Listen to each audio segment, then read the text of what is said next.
প্রিয় কর্মচারী বন্ধুরা, আপনারা ইতিমধ্যেই জেনেছেন 29শে এপ্রিল আমাদের ডিএ মামলার যে 17তম শুনানির দিন ধার্য হয়েছিল সেটি পিছিয়ে 7ই মে হয়েছে। ওই দিনও মামলা হবে এরকম কোনো নিশ্চয়তা আমাদের কাছে নেই। সমাজ মাধ্যমে বিভিন্ন সমালোচনা উঠে আসছে। সমালোচনা প্রত্যেক মানুষের অধিকার, কিন্তু সমালোচনাটা যদি এমন স্তরে পৌঁছে যায় যাতে আমাদের মনোবলে চিড় ধরে, সেটা কতটা সঙ্গত আপনারা ভাববেন। গত 2022 সালের 5ই ডিসেম্বর মামলার প্রথম তারিখ পড়ে সুপ্রিম কোর্টে। সরকার পক্ষ মেনশন হিয়ারিং করেন যে কলকাতা হাইকোর্টে আদালত অবমাননার মামলা রয়েছে 30শে নভেম্বর।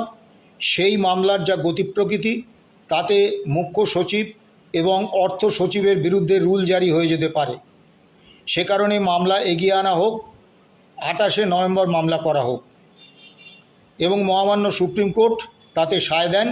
মামলা 5ই ডিসেম্বর থেকে পিছিয়ে 28শে নভেম্বর আসে এবং কলকাতা হাইকোর্টের ওই আদালত অবমাননার মামলার উপর স্থগিতাদেশ জারি হয়। নিঃসন্দেহে এটি সরকারের পক্ষে গেছে, সরকার লাভবান হয়েছেন। কিন্তু আইনিভাবে মেনশন করার প্রথা রয়েছে। আমরাও কলকাতা হাইকোর্টে এবং স্যাটে, এমনকি সুপ্রিম কোর্টেও একাধিকবার মেনশন করেছি। কাজেই এ নিয়ে আইনিভাবে আমাদের বলার কিছু নেই।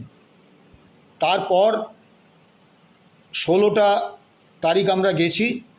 কার্যত দুটো গুরুত্বপূর্ণ পর্যবেক্ষণ ছাড়া এই মামলার অগ্রগতি কিছু হয়নি, এবং 17তম দিন সর্বশেষ যেটুকু আমরা জেনেছি যে আগামী 7ই মে। অনেকে বলছেন সুপ্রিম কোর্টে আপনারা মামলাটা তুলে আনতে পারছেন না, এটা আপনাদের ব্যর্থতা। অবশ্যই আমাদের ব্যর্থতা, কিন্তু আমি আপনাদের কয়েকটি কথা বলি, ঘটনা বলি। রাজ্য সরকারের একটি মামলা আছে সুপ্রিম কোর্টে। ইডি, সিবিআই, আয়কর দপ্তর আদালত নির্দেশিত তদন্তের বাইরেও পশ্চিমবাংলায় তদন্ত করছে, কিন্তু যেহেতু রাজ্য সরকার কেন্দ্রীয় এজেন্সির তদন্তের ব্যাপারে তাদের আপত্তি জানিয়ে দিয়েছেন এবং কনসেন্ট প্রত্যাহার করে নিয়েছেন, এটা বেআইনি। এই মামলাটায় অনেকগুলো অভিষেক মনু সিংভি আছেন, এবং এই মামলায় আমাদের ডিএ মামলার থেকে রাজ্য সরকারের গুরুত্ব অনেক বেশি।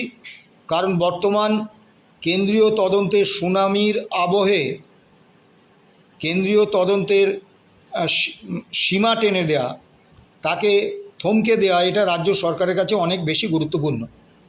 কিন্তু গত 3.5 বছরে 25 বার মামলাটি উঠেছে, হিয়ারিং হয়নি, 26তম তারিখ পেয়েছেন। আরেকটি ঘটনা বলি।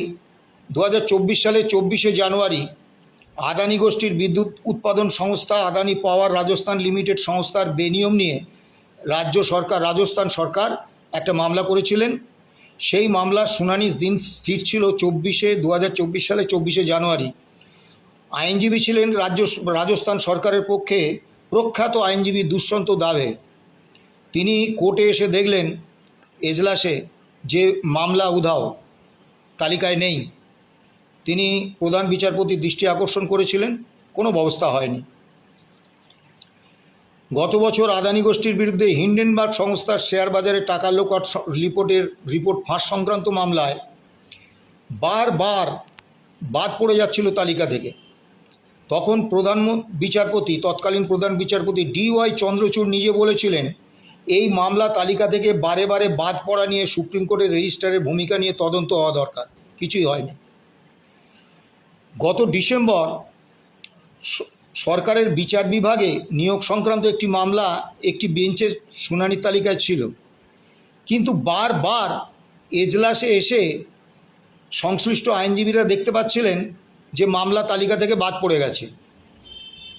তারা তখন ওই বেঞ্চে, ডিভিশন বেঞ্চে জানতে চান যে কেন বারবার মামলা তালিকায় আসছে অথচ শুনানির দিন মামলা তালিকা থেকে বাদ পড়ে যাচ্ছে।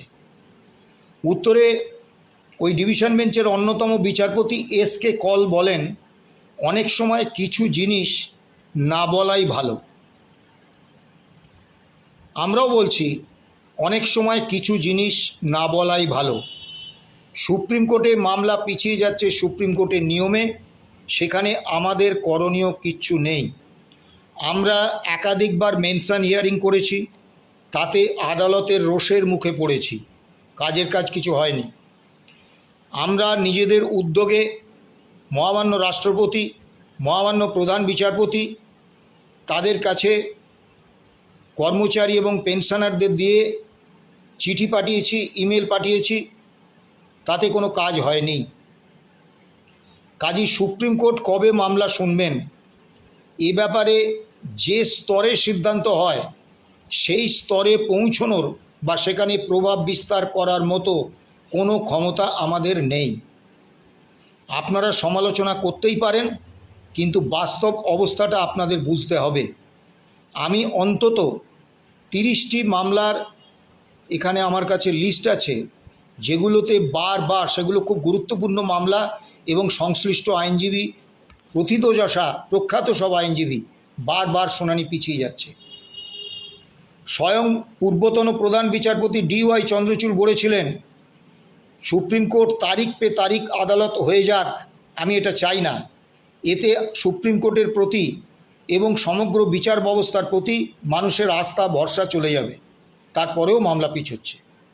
কাজেই মামলা পিছিয়ে যাওয়ার বিষয়ে আমাদের করণীয় কিছু নেই। আমরা প্রথম থেকেই যেটা বলে এসেছি যে শেষ পর্যন্ত আমরা